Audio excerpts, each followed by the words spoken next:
Welcome back to Rockstock Channel. It is Tuesday, October 7th, and we are back with another installment in our Getting to Know You series.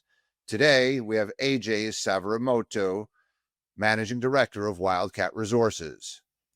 Wildcat's main focus is on the Tabba Tabba Lithium Tantalum project, which it acquired a bit more than 2 years ago and has advanced to a pre-feasibility study over the summer. Tabba Tabba is blessed with excellent infrastructure, proximate to Port Hedland and some of the world's largest hard rock lithium mines, namely PLS's Pilbara and Mineral Resources Wajana. Wildcat trades on the Australian Stock Exchange, ticker symbol WC8. The company last raised equity during the Western Australia spodumene M&A boom in November 2023, raising 100 million Aussie dollars at 76 cents. The stock today is 21 cents. Current market cap is about 281 million Aussie, or about 100 million 80 US. Current cash balance is about 55 million Australian dollars. For disclosure purposes, RK Equity is not, at present, a strategic advisor to nor invested in Wildcat. And of course, we are not financial advisors, and nothing in this video should be considered investment advice. Please do your own research and read the disclaimer at the end of this video. Note that a written summary of this interview will be published in the next edition of RK Equity's Lithium-ion Bull. Please register your email at rkequity.com if you'd like to receive this newsletter directly to your email box. Wildcat is covered by several sell-side analysts, including Argonaut, Canaccord Genuity, and Yours Hartley's. You can access this research from Wildcat's website, wildcatresources.com.au. You can also access a 4-minute video overview Wildcat produced recently, some of which you'll see in the background throughout this interview. Please also follow Wildcat on X at Wildcat res_WC8. Before my partner Matt Fernley digs into the Wildcat story, we'd like to thank our two sponsors, Lithium Royalty Corp and USCF Investments. Lithium Royalty Corp, which trades on the Toronto Stock Exchange, ticker symbol LIRC, is a lithium-focused royalty company with a diversified portfolio of royalties on mineral properties around the world. USCF Investments is an ETF pioneer for nearly 20 years, with 15 funds providing exposure mostly to commodity futures, such as the CPER for copper, ZSB for battery metals, USG for gold, and SDCI for a broadly diversified commodity exposure. To find out more about USCF, watch our inaugural episode with the CEO and visit ucfinvestments.com. And with that out of the way, welcome AJ. Matt's going to dig into your property and PFS, and I'll join in a bit later. We'll talk some market commentary. Cool. Thanks, Howard. Hey, AJ. How are you doing? Good to see you. Good, Matt. Yourself? Yeah, very good. So I think we've known each other for a couple of years now, but for the audience, can you just give a little bit of a background on yourself, a little bit of an introduction? Sure. Firstly, thanks for having us. Really appreciate coming on your show. My background, I'm a mining engineer and accountant. I studied here in Western Australia in Kalgoorlie, in the WA School of Mines. Did a number of years here in open pit and underground. Then went over to the Grasberg mine that Freeport-McMoran owns in Indonesia, a copper gold mine, one of the biggest mines in the world. Worked there for about 10 years. And then ended up as mine manager there for a number of years. Then came back to Western Australia, worked for BHP Billiton for a few years, and worked for a number of big companies and wanted to do my own thing. So I formed a small company called Salt Lake Mining and purchased the Beta Hunt mine, nickel gold mine. I brought that out of care and maintenance and got it into production, sold it to Karora Resources that recently sold it to Westgold for $1.2 billion. Since then, I've been working for a private equity group out of the US, and then this project at Wildcat came up. I came on the board, had a look at it, looked through the drilling, raised some money, and then thought, being on a number of projects that I've built in the past, and thought this is a project. It's on granted mining leases. It's close to port. It's going to be low. It's going to be a big open pit, lowest quartile for operating costs, and it was very attractive. And I came on board as MD about 2 years ago. Cool. Okay. So a mining engineer and an accountant. That's a double negative, isn't it? If ever I heard it. It does help. I don't really use accounting that much. It's mainly a mining engineer and mainly based out of operations. Cool. Well, moving swiftly on before all of our mining engineers start throwing rocks at me. So the Tabba Tabba asset is the first asset. Can you explain to us how Wildcat picked that up? Because it's quite an interesting story, isn't it? It's certainly an interesting story. Initially, Wildcat had a gold resource called Mount, and we still have it, Mount Adra, nearly 800,000 ounces in the ground. And the board decided with management that it was looking for a lithium deposit, saw the demand coming for lithium, identified a number of prospective targets. But Tabba Tabba was interesting because GAM had 4 assets. They had Greenbushes, they had Wodgina, they had Pilbara, and Tabba Tabba. 3 out of the 4 have become like the largest hard rock mines in the world. And Pilbara is only 47 k's away. Wodgina is only 87 k's away. Our geologists looked at the resource and the data and identified the mapping was very similar to the other 3 projects, and ran a number of ratios and thought there was going to be lithium there. So convinced our board that we should purchase the project, and the rest is history. We very quickly, in May 2023, purchased the asset. We started drilling in July. There are mining leases, so we were able to move quite quickly. Hit our first hole in September, nearly 100 meters at 1.1%, and then moved very quickly in November, December. We raised money, had 6 rigs drilling on site. We certainly believe it's going to be a mine in future. So when we drilled it, it wasn't just to inferred, we drilled it to indicated. So very quickly, when we have a resource, we can move it into a reserve. So we put out a resource in November last year, and by July this year, we put out a PFS and a reserve. Cool. Okay. So we'll talk a little bit more about Tabba Tabba and the PFS in a second. But you've also recently made a discovery at the Bolt Cutter Central project. Can you just talk a little bit about that discovery? Yeah, certainly. Bolt Cutter is very exciting for us.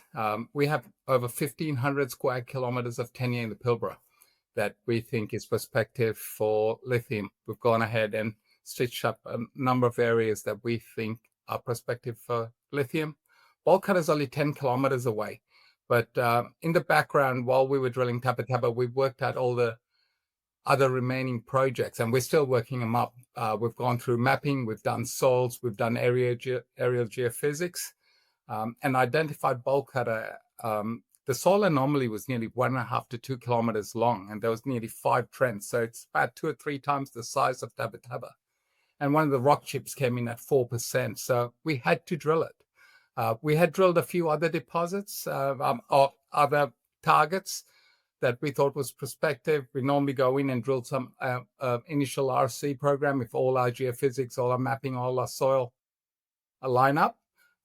Some of them come in, some of them don't. But when we drilled Harry and Hermione, we got nearly 20 meters at 1.7%, 13 meters at 1.4%, 13 meters again at 1.3%. So it's stacked loads, very different to Tabba Tabba. Tabba Tabba is nearly 100 to 150 meters wide, very little internal dilution, just on the dilution on the hanging wall in football, while this is more your stack loads with a higher grade. So a swarm of pegmatites. We don't know whether it'll all join up at depth. We've got a rig on site now drilling it out, so we'll know in the next few months. So I'm guessing that your head of geology is a science fiction fan or something like that. He is. So we got the Star Wars and then the Harry Potter. So it's exciting. Brilliant. Okay. Well, we'll keep an eye on the results from that with interest going forward. Coming back to Tabba Tabba, obviously you said that you recently published a pre-feasibility study. I mean, I think this project is very interesting from the point of view of the infrastructure. It's only 80 kilometres by road from Port Hedland. And as you said, it benefits from existing mining leases. So you could go for a quick startup if you wanted to. So can you give us a short summary of the conclusions from the PFS on the project?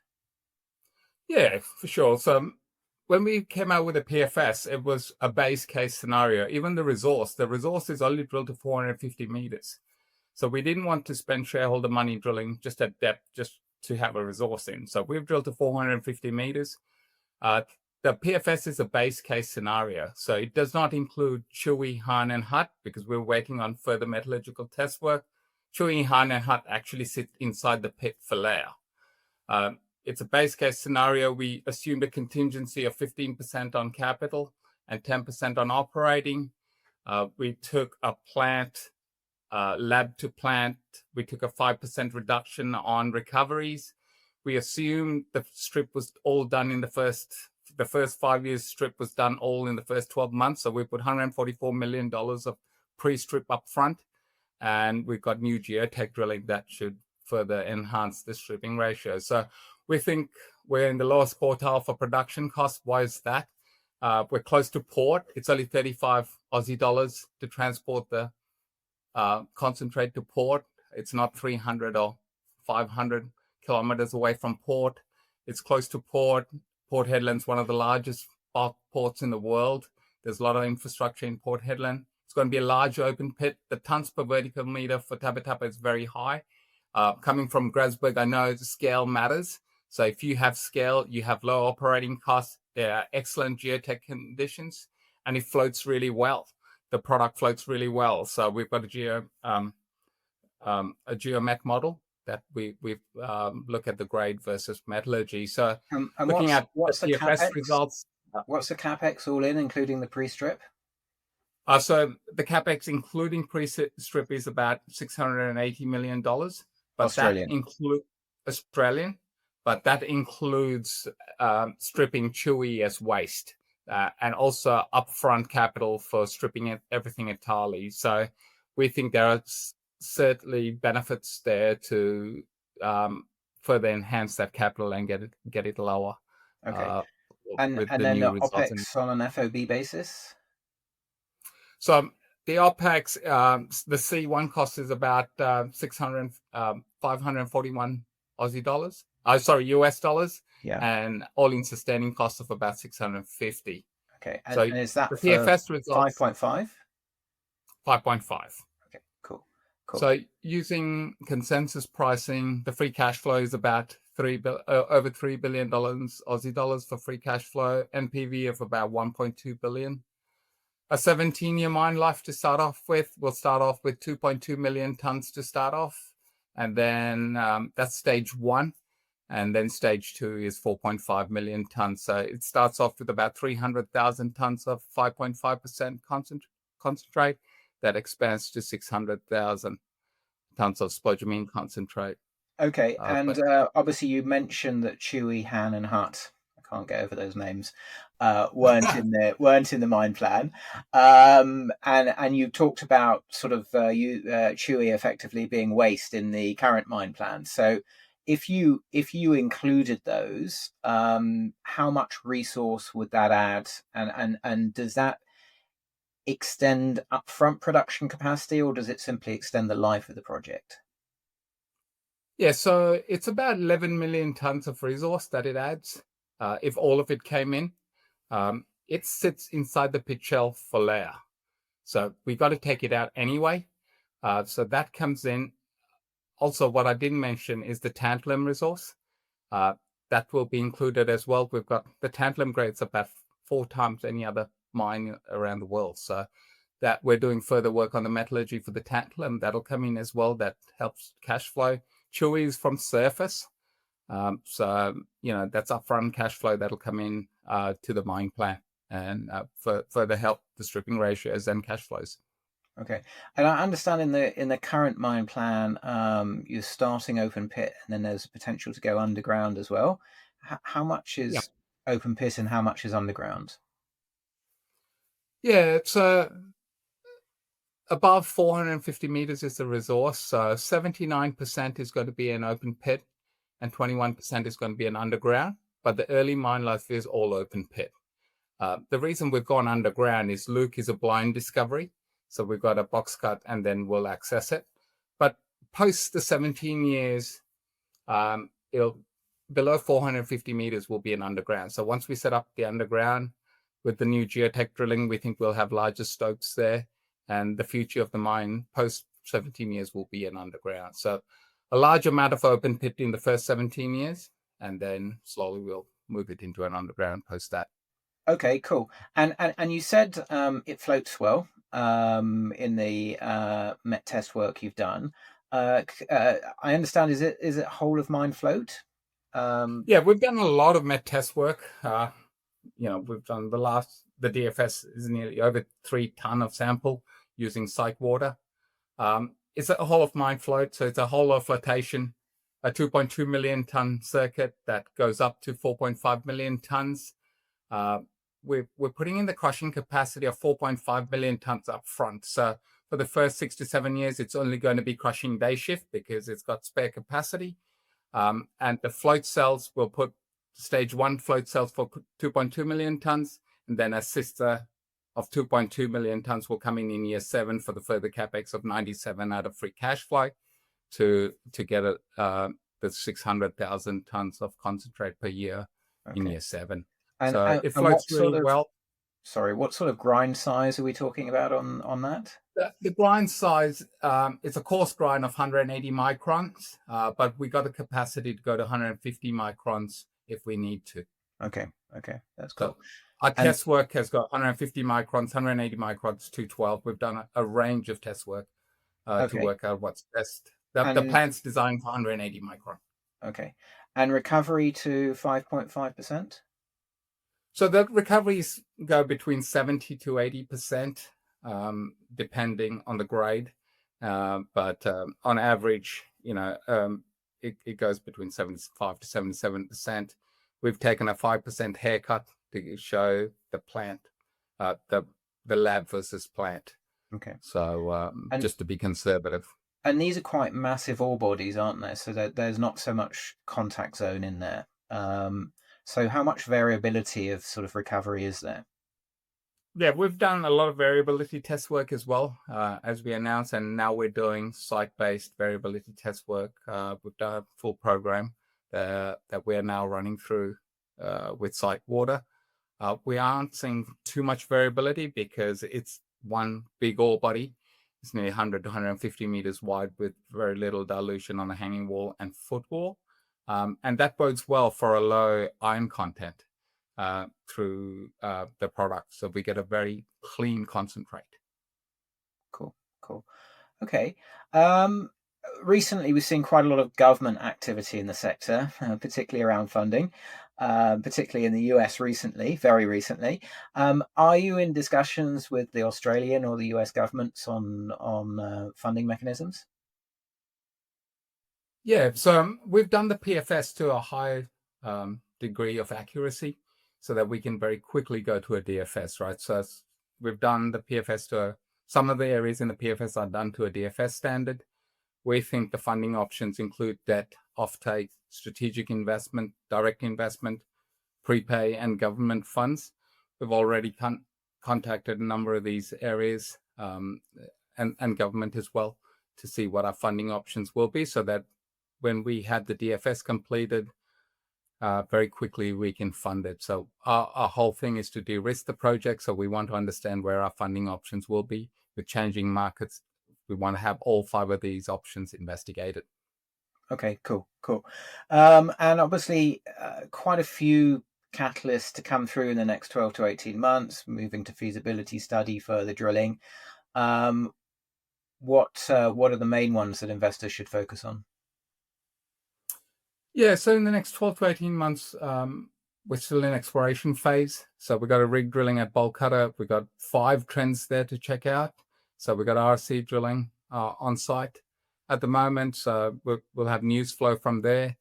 We want to increase our land holding in the area as well. So we're looking at different opportunities there. We'll have our mining agreement with our First Nations. that we'll have in place.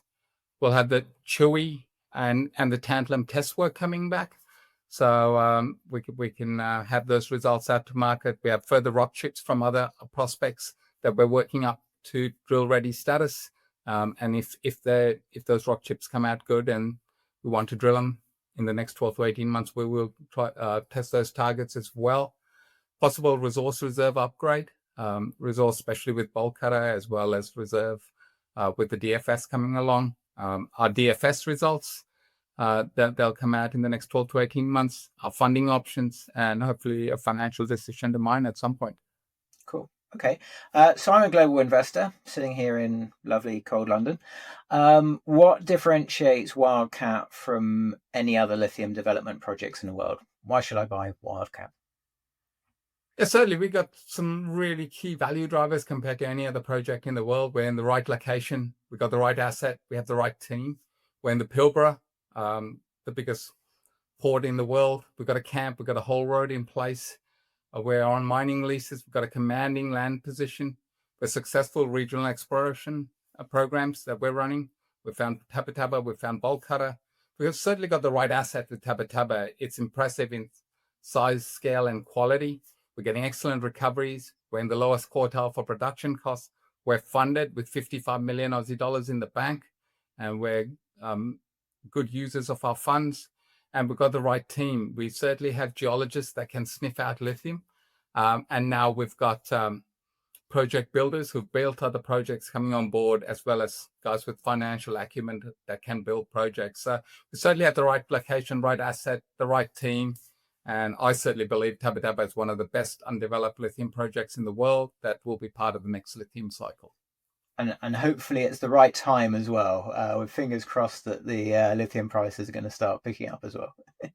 We can only control what we can control, which is our costs and our accuracy of our studies.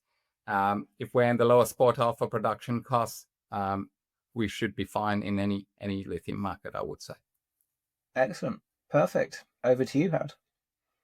All right, thanks for that, Matt and AJ. Before we get into a broader discussion, because I do want to pick up on some of those points you just mentioned, Matt, in terms of price and also kind of like relative value, or comparing the Aussies to some of the other names on the scoreboard. But we'd like to thank our sponsor, Lithium Royalty Corp, which holds a number of hard rock and brine royalties, including Core's Finniss project and Rio's Mount Catlin project in Western Australia. You can follow Lithium Royalty on X at @lithium_royalty, and visit their website, lithiumroyaltycorp.com. We'd also like to highlight USCF's Sustainable Battery Metals ETF, ticker symbol ZSB, which invests in metals, derivatives, instruments, and equities exposed to the electrification thematic. This includes holdings in aluminum, copper, cobalt, zinc, lithium, and silver futures, and equities like Albemarle, MP Materials, and Aluka Resources.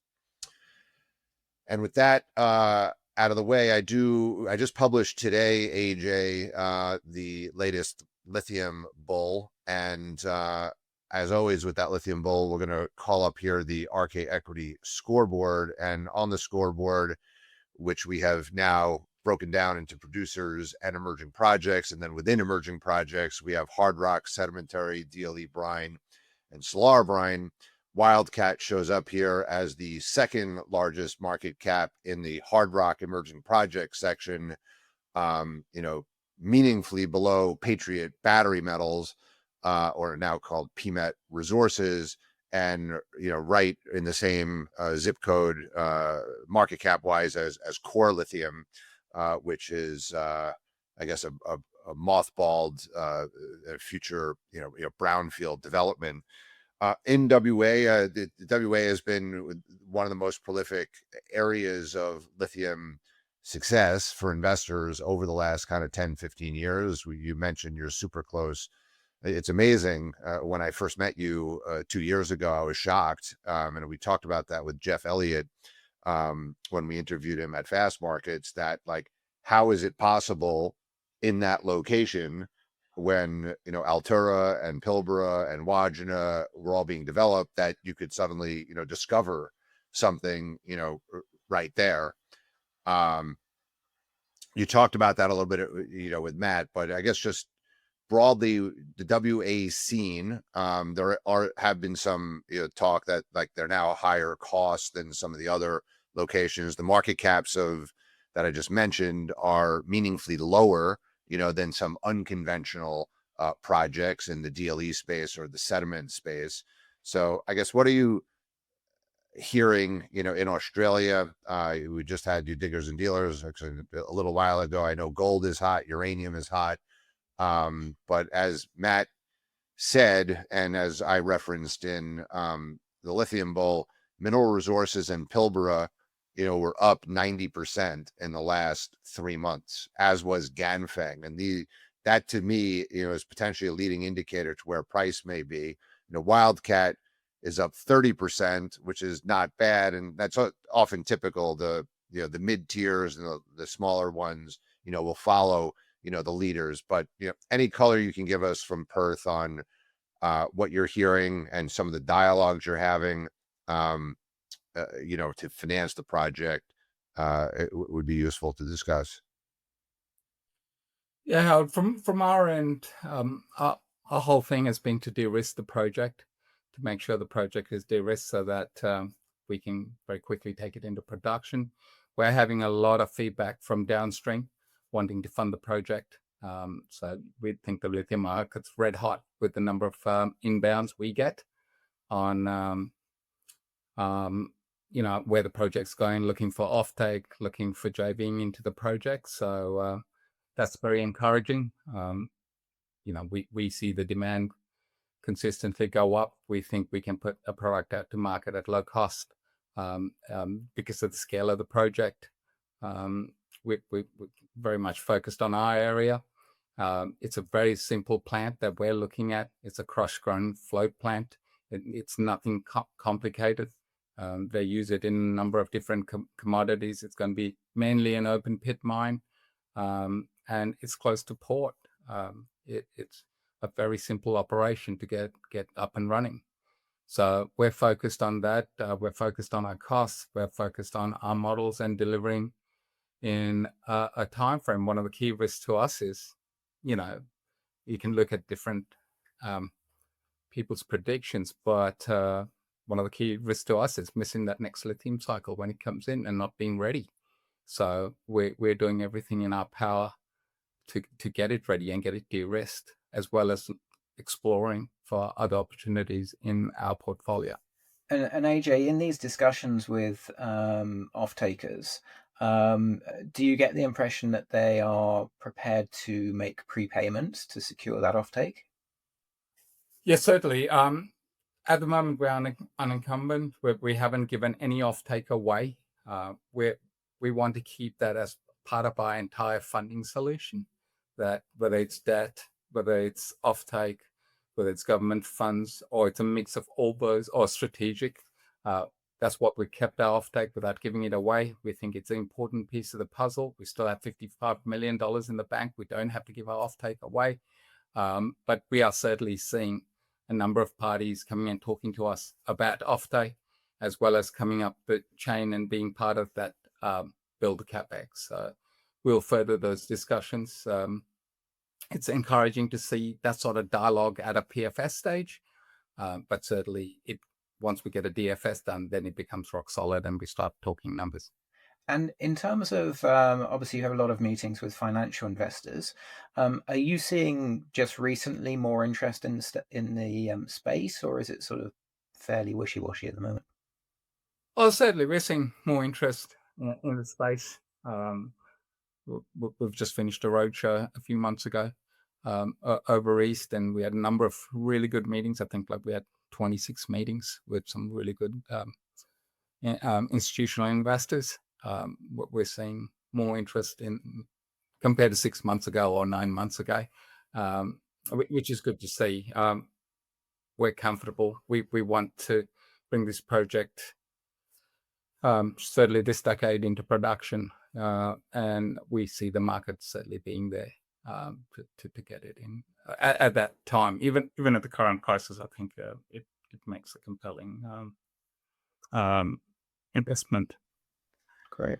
And AJ, what's the nature of the downstream dialogues that you're having? Are they Chinese, ex China and Asia, European, US trading companies? Like, what do you think? Mainly downstream Chinese, as well as Korean and Japanese, also Indonesian, Middle Eastern, Indian, so and North American. So there's a mix of people we're speaking to. Certainly downstream Chinese, they've set up their refineries, they're ready to go. But we're talking to a number of different people who are interested in the project and can fund the project. So we're talking to them on the PFS numbers. So we're hoping to get out the DFS numbers that are better than the PFS numbers. But it's really encouraging that sort of appetite is there from downstream. Cool. And just maybe a little bit more broadly, there've obviously been some quite major moves in the US in the lithium sector in the last sort of 2-3 weeks or so with the Lithium Americas deal, etc. How is that perceived, and how is the US government stance perceived in Australia by Australian investors, Australian companies? Well, I can't talk about other Australian companies. For us, that's exciting to see that, and we've seen Australian government investment into Australian lithium projects as well. Critical minerals are in the front of discussions, so we are talking to a couple of the government funds that fund projects, but it's certainly exciting to see government getting involved in lithium projects. Well, you've done a good job. I mean, timing wise, you raised quite a bit of money 2 years ago.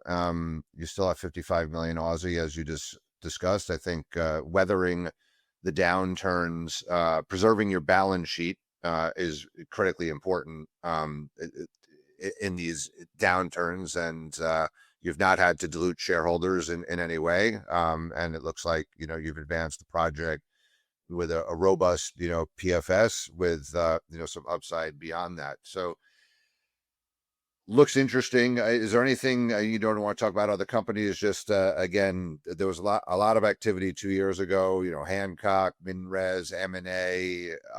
You're not seeing really any of that yet. Do you have any sense of any comments you can make on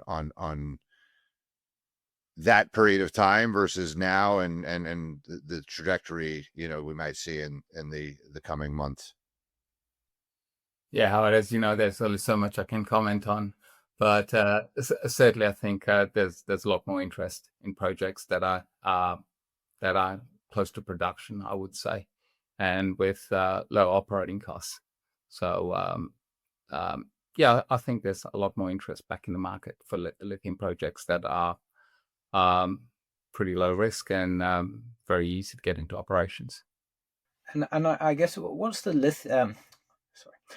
labour market like in Western Australia at the moment? Because obviously that's always a great bellwether of how strong the industry is. Are you seeing shortage of trained mining professionals, or is it pretty easy at the moment?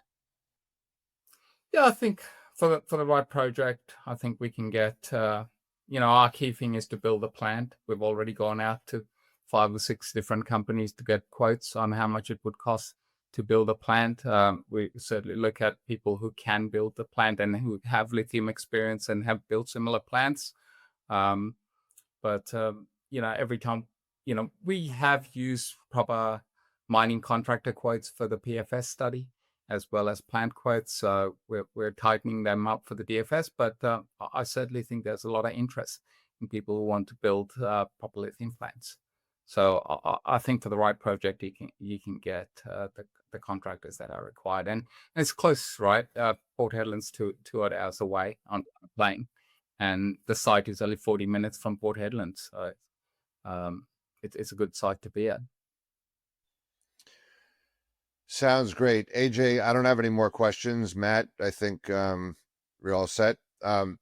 thanks very much for this very detailed update. And I guess it's the second time we had Jeff Elliott, on, a year and a half ago. So it's been quite some time, and you've done a lot, and look forward to watching your progress further. Thanks, Howard. Matt, thanks for having us on the show. Thanks a lot. Appreciate it.